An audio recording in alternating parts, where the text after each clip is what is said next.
नमस्कार दोस्तों, मैं दीपक शर्मा अंग्रेज आपका स्वागत करता हूं द लीगल चैम्बर में। अब दोस्तों, आज की वीडियो में हम बात करने वाले हैं हर उस व्यक्ति के पक्ष में जिसके खिलाफ कोर्ट में एक झूठा दावा डाला गया है। अब देखिए दोस्तों, एक व्यक्ति सिर्फ इतना कहता है कि सर हमारे खिलाफ तो कोर्ट में झूठा केस कर दिया, और उसके बाद वो उसी केस को सालों साल लड़ता रहता है।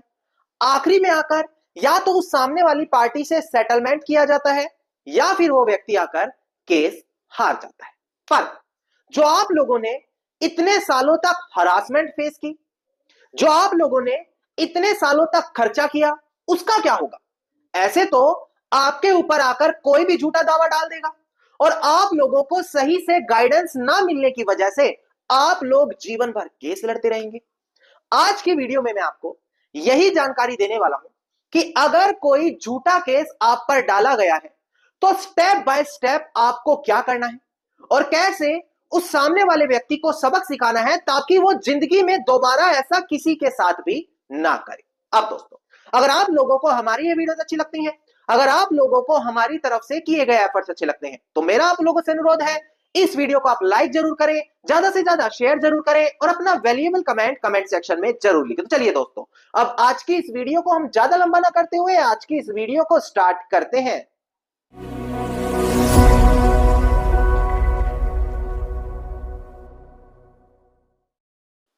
अब देखिए दोस्तों, सबसे पहले जैसे ही आप लोगों के ऊपर कोर्ट में कोई झूठा दावा डाला गया है, आप लोगों को कभी भी उस केस को सीधा लड़ने नहीं बैठ जाना। ऐसा नहीं है आपके ऊपर केस हो गया और आप एक वकील साहब के पास जा रहे हैं और ये बोल रहे हैं कि हमें कैसे भी ये केस जीतना है। देखिए, केस जीतने का मतलब सालों साल केस लड़ना पड़ेगा, जेब से खर्चा करना पड़ेगा, तब जाकर आपको कोर्ट से राहत मिलेगी।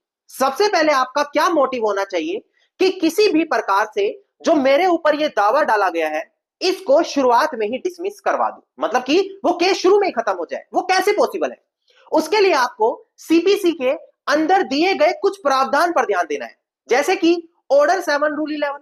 ये आपको 5 से 6 ऐसी सिचुएशन बताता है जिसका इस्तेमाल करके आप केस को शुरुआत में ही डिसमिस करा सकते हैं। जैसे कि सामने वाले ने प्रॉपर वैल्यूएशन नहीं बताई, कोर्ट फीस नहीं दी, किसी कानून के अंदर वो केस नहीं किया जा सकता, कोज ऑफ एक्शन सही तरीके से नहीं लिखा, 2 कॉपी कोर्ट में नहीं दी गई।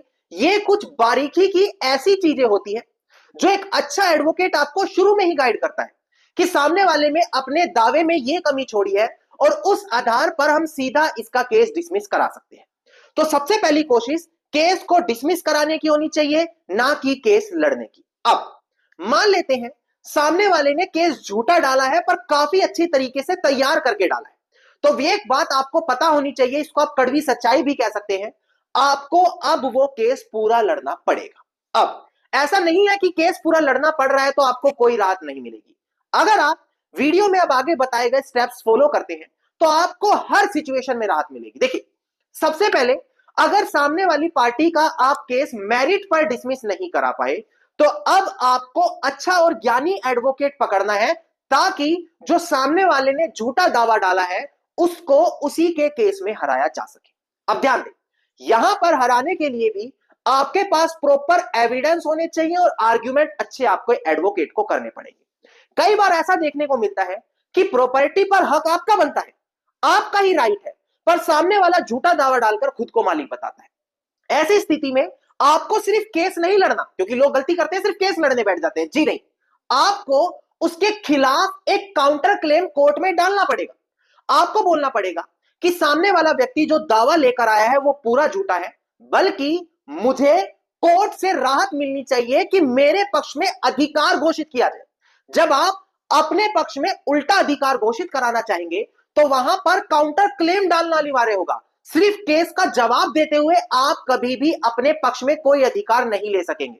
जवाब देने से सिर्फ सामने वाले का केस डिसमिस होगा, पर अगर आप अपने पक्ष में किसी अधिकार को पाना चाहते हैं, किसी राइट को एस्टेब्लिश कराना चाहते हैं, तो काउंटर क्लेम डालना अनिवार्य है। तो आपको पता होना चाहिए कि कब सिर्फ रिप्लाई देकर उसको केस हराना है और कब काउंटर क्लेम डालकर उसी के झूठे दावे में अपने पक्ष में अधिकार पाना है। नाउ दोस्तों, अब यह बात भी पक्की है कि अगर एक व्यक्ति आपके खिलाफ कोई झूठा दावा डालता है तो वहां पर वो कोर्ट में सिर्फ झूठ बोलेगा आकर, क्योंकि वो झूठा दावा डाल रहा है, सच्चाई वहां पर कुछ होगी नहीं, वो सिर्फ और सिर्फ झूठ बोलेगा ताकि किसी भी तरीके से केस जीत जाए। अब यहां पर आपको परजरी का सहारा लेना पड़ेगा। परजरी क्या होती है? अगर आप सीआरपीसी का सेक्शन 314 देखें या फिर सेक्शन 191 वगैरह देखें इंडियन पिनल कोड का, तो वो परजरी को डिफाइन करता है। मतलब कि एक व्यक्ति जब कोर्ट में शपथ लेकर एफिडेविट के साथ झूठ बोले तो वो परजरी में काउंट होता है। अब आपको पता है सामने वाले का दावा झूठा है, वो कोर्ट में झूठी बातें बोल रहा है, तो उसके खिलाफ क्रिमिनल कार्रवाई परजरी की जरूर करें ताकि उसको सबक मिले कि सिर्फ केस डिसमिस नहीं होगा बल्कि उसके खिलाफ अब क्रिमिनल कार्रवाई भी शुरू होगी। आपको कोर्ट में परजरी के लिए आवेदन देना पड़ेगा, पर सिर्फ परजरी देने से काम नहीं होगा।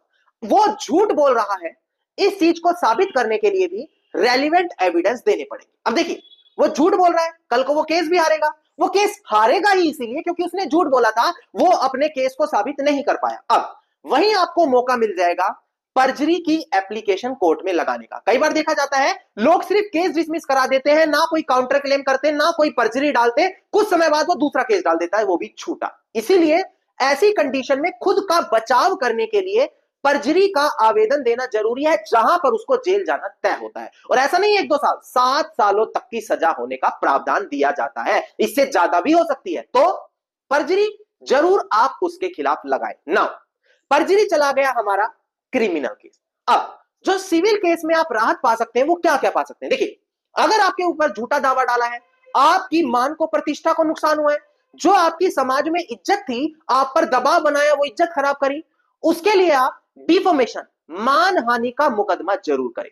देखिए, अगर आप सिर्फ केस डिसमिस कराकर बैठ गए, कुछ नहीं मिलेगा, वो आज नहीं तो कल, वो नहीं तो उसका कोई जानने वाला फिर केस डालेगा। तो डिफॉर्मेशन का केस करें कि भाई इसने झूठा दावा डाला, इसमें मेरी समाज में जो इज्जत थी उस पर नुकसान हुआ है, उसको डैमेज हुआ है, तो उसके लिए मुझे कंपनसेशन दिलाया जाए। डिफॉर्मेशन 2 तरीके से है, एक कंपनसेशन मांग सकते हैं, क्रिमिनल केस होता है तो कोर्ट वहां पर आपको आपका जितना नुकसान हुआ है उसके हिसाब से एक अमाउंट उससे दिलवा देगी। अब वो अमाउंट आपको, जो आपके वकील साहब का खर्चा हुआ था, उसको वहां पर आप रिकवर कर लेंगे। दूसरी चीज, जब आप अपना वो झूठा केस लड़ने के लिए बैठे हो तो अपने दावे में, प्रेयर में ये जरूर लिखें कि सामने वाले ने झूठा दावा डाला है, तो कल को जब ये केस खारिज किया जाए या मेरे पक्ष में दिया जाए काउंटर क्लेम में, तो मुझे इस केस के अंदर कॉस्ट भी दिलवाई जाए। कॉस्ट क्या होता है? जो कोर्ट में आपका खर्चा आया, चाहे वकील साहब की फीस देने में आया या अलग अलग जो एप्लीकेशन लगी है, फीस लगी है, वो सारी चीज कॉस्ट में काउंट होती है।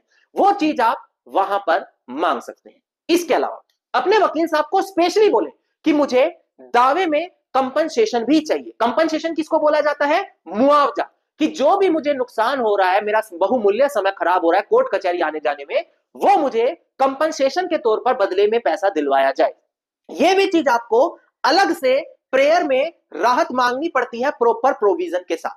अब ध्यान दें, आपने अपना सिविल केस या तो शुरू में डिसमिस करा दिया प्रावधान के तहत, अगर आपको केस लड़ना भी पड़ा तो उसके ऊपर परजरी के तहत क्रिमिनल केस भी होगा, साथ में मानहानि का मुकदमा होगा, आपको कॉस्ट भी मिलेगी, कंपनसेशन भी मिलेगा, डिफॉर्मेशन में भी पैसा मिलेगा। इस तरीके से आप उसको क्रिमिनल केस के अंदर भी फंसाएंगे और जो आपका बहुमूल्य समय खराब हुआ है वो फाइनेंशियल लॉस भी रिकवर कर लेंगे। और जो वो झूठा केस डालकर आपके 4-5-6 साल खराब करता, इन्हीं 4-5-6 सालों के अंदर उसको इतना नुकसान होगा कि उसको जेल भी होगी, बदले में आपको कंपनसेशन और अलग पैसा भी देना पड़ेगा। केस उसका, समय उसका, बस प्रॉफिट आपको हो गया। तो ये चीज सारी की सारी आपको नोट डाउन करनी है कि ये सभी राहत मैं कैसे यूज करूं, और अपने एडवोकेट के हिसाब से ये सारे केस उसके ऊपर जरूर डलवाए ताकि आगे से कोई झूठा मुकदमा करने से पहले 1000 बार सोचे। धन्यवाद दोस्तों, उम्मीद करता हूं वीडियो में मिली जानकारी आप लोगों के लिए बेहद ज्यादा लाभदायक साबित होगी। अब वीडियो में मिली जानकारी आप लोगों को अच्छी लगी तो वीडियो को आप लाइक, शेयर और कमेंट जरूर कीजिएगा। वीडियो से जुड़ा अगर आपका कोई क्वेश्चन है तो मुझे आप कमेंट सेक्शन में लिख सकते हैं। इसके अलावा अगर आप लोग इसी प्रकार की हर महत्वपूर्ण जानकारी पाना चाहते हैं तो चैनल को तुरंत सब्सक्राइब करते हुए नोटिफिकेशन बेल आइकन आप जरूर दबा दें।